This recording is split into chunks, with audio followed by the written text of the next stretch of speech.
मुळात साप म्हटलं की आपल्या अंगावर काटा येतो।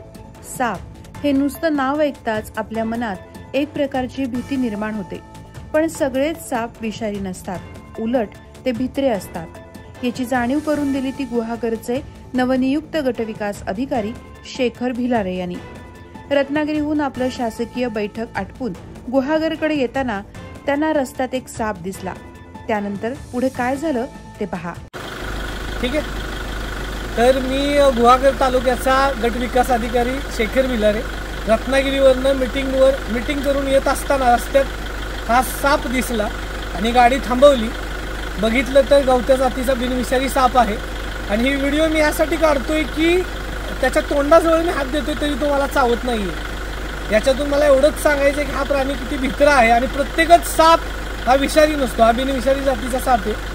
आणि मला हे फक्त लोकांच्या मनातले काही गैरसमज दूर व्हावे म्हणून मी ही व्हिडिओ काढतो।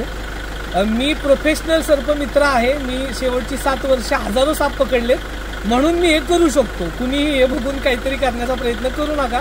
माझ्यासोबत माझे सहकारी नगरपंचायत गुहागर नगरपंचायत सचिव स्वप्नील सर आहेत, ते शूटिंग काढतायत आणि आता आम्ही ह्याला सोडून देतो। आपण बघू शकता